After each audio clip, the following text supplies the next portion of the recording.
과제 3 87페이지 해설하겠습니다.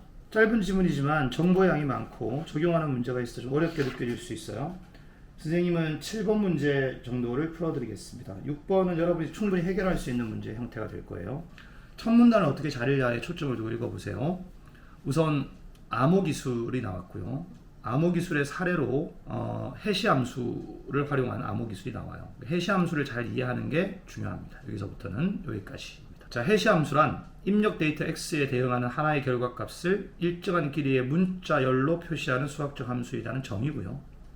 자, 특성을 보겠습니다. 입력 데이터 x에 대해 해시 함수 h를 적용한 수식을 이렇게 표현할 수 있는데, 그렇게 해서 나온 k가 결과값이겠죠. 이걸 해시값이라고 부릅니다. 이때 해시값은 입력 데이터의 내용에 미세한 변화만 있어도 크게 달라지는 특징이 있고요. 현재 여러 해시 함수가 이용되고 있는데, 해시값을 표시하는 문자열의 길이, 이런 것도 참고로 봐놓으세요. 해시 함수가 달라지면 다릅니다. 하지만 하나의 해시 함수에서는 그 문자열의 길이가 고정되어 있죠. 그러니까 문자열의 길이가 특정 해시 함수에는 고정되어 있고, 해시 함수가 달라질 때마다 그 길이가 다를 수 있다입니다. 그리고 기본적으로 이 흐름을 쭉 이해해서 이 그림을 보면서 이해해도 좋습니다. 그 다음에 나와 있는 그림 보이시죠? 자, 이 내용을 참고해서 보시면 돼요. 해시함수 h, 입력 데이터, 해시값 이렇게 나오는 겁니다. 지금 해시함수 h를 썼기 때문에 전체적으로 해시값의 문자열의 길이는 같을 겁니다. 여기서 우리의 소원은 통일과 우리의 소망은 통일해서 망과 원만 달라져도 전체적으로 해시값이 큰 변화가 있다는 걸 확인할 수 있죠. 이걸 가지고 위를 이해하시면 돼요. 위의 내용 중에 입력 데이터의 미세한 변화하면 망원 정도가 되겠죠. 망원. 이게 큰 변화를 가져온다. 특정 해시 함수의 길이는 고정되어 있다. 이렇게 이해하시면 되겠습니다. 이러한 특성을 갖고 있기 때문에 해시 함수는 데이터의 내용이 변경되었는지 여부를 확인하는 데 이용됩니다. 가령하고 예시를 볼게요. 데이터 내용이 변경되었는지 여부를 확인한다는 기본적으로 해시값, 문자열이 달라지면 데이터 내용이 변경되었다는 걸 금방 알 수 있겠죠. 사소한 변화에도 크게 달라지니까요. 서로 간에 동일한 해시 함수를 사용한다고 할 때 전자문서와 그 문서의 해시값을 함께 전송했어요. 그래서 상대방은 수신한 전자문서에 동일한 해시 함수를 적용해보죠. 결과값을 얻어요. 그러면 전송받은 해시값, 결과값과 비교해보면 변경 여부를 금방 알 수가 있겠죠. 같아야 되는 거니까요. 자, 이제 문제를 풀기 위해 이 지문을 좀 더 집중적으로 보죠. 기억, 니은에 초점을 두겠습니다. 자, 그런데 해시 함수가 일방향성과 충돌 회피성을 만족시켜야 암호 기술이 됩니다. 자, 암호 기술이 되기 위한 두 가지 조건이죠. 이 조건을 잘 정리하시면 문제 쉽게 풀어요. 하나씩 정리하고 바로 3번 문제 풀어드리겠습니다. A와 관련해서요. 일방향성이란 주어진 해시값에 대응하는 입력 데이터의 복원이 불가능하다. 자, 해시값은 결과죠. 결과가 있고 해시 함수가 있겠죠. 그러면 결과를 가지고 거꾸로 어떤 데이터가 이러한 결과값을 가져왔는지를 복원할 수 없다는 겁니다. 특정 해시값 k가 주어졌을 때 이게 이제 기본적으로 해시 함수를 통해 해시값을 얻은 거잖아요. 이때 x를 찾기 힘들다는 거죠. 자, 여기까지 아주 쉽죠? 복원이 불가능합니다. 그리고 충돌 회피성을 설명합니다. 이것도 잘 이해하셔야 돼요. 특정 해시값을 갖는 서로 다른 데이터를 찾아내는 게 힘들다는 거죠. 특정 해시값이란 말은 같은 해시값을 갖는데 데이터는 서로 다른 것을 찾아내는 게 아주 불가능하다. 자, 서로 다른 데이터 xy가 있어요. 데이터가 다릅니다. 이렇게 두 가지의 각각 도출한 값을 똑같으면 충돌 회피죠. 충돌이라고 합니다. 이런 경우가 생긴다면 이런 건 사실 사용하기 힘들겠죠. 데이터가 다른데도 불구하고 그 결과값이 똑같다. 충돌이죠. 이런 충돌이 생긴다면 이것은 사용하기 힘들겠죠. 기본적으로 암호 기술로는. 이때 x와 y를 충돌쌍이라고 하고요. 충돌 회피성은 이런 충돌쌍을 거의 찾아낼 수 없다. 어떤 컴퓨터 계산 능력으로도 완료하기 어렵다. 자, 이해되시죠? 서로 다른 데이터가 똑같은 함수 해시 함수에 적용했을 때 나온 결과값이 동일할 가능성, 동일한 것을 찾아내는 방식, 이게 아주 어렵다는 이야기입니다. 자, 그리고 이제 A가 나와요. 참 쉽게 시험 문제가 나와요. 자, A를 보고 3번 문제를 바로 풀어드리죠. 자, 해시 함수의 직접적 사용 방식입니다. 선생님 말을 들으면 답이 바로 보일 거예요. 자, 경매 사이트에서 이 두 가지가 있습니다. 일방향성, 충돌 회피성. 앞부분 보세요. 자, 해시 함수 G예요. H가 아니고 G죠. G에다가 특정한 데이터를 넣고 나온 결과 이런 식으로 나오게 되겠죠. 자, 경매 참여자와 운영자에게 공개되어 있어요. 참여자와 운영자는 모두 알고 있습니다. 이때 각 입찰 참여자가, 이게 중요한 거예요. 입찰가를 감추려고 해요. 내가 얼마에 입찰했는지. 자, 예를 들어 어떤 한 그림을 사고자 하는데 나는 1억 정도로 입찰하고 어떤 사람은 1억 1천, 1억 500, 뭐 9천 이렇게 했겠죠. 그래서 서로 감추어야지만 이제 뭐 낙찰 가능성이 있으니까 이게 제일 중요한 포인트고요. 감추기 위해 논스란 말은 뒤에 설명이 되어 있으니까 참고하세요. 입찰가에 더해져 임의의 숫자입니다. 논스의 해시값. 자, 논스의 해시값이란 말은 논스가 만약에 n이라고 해볼게요. 이거 한번 볼까요? 자, 해시함수 g에다가 n을 이렇게 넣어서 나온 결과값, 그게 k1이라고 한다면 이게 논스의 해시값이 되겠죠. 입찰가에 논스를 더한 것의 해시값입니다. 이걸 함께 게시판에 게시를 해요. 해시값 게시 기간이 지난 후에 각 참여자는 입찰가와 논스를 운영자에게 전송합니다. 운영자는 최고 입찰가를 제출한 사람을 찾아서 낙찰자로 선정하죠. 잠깐 멈추어서 내용 이해해 보겠습니다. 논스의 해시값을 주고 나중에 논스를 줘요.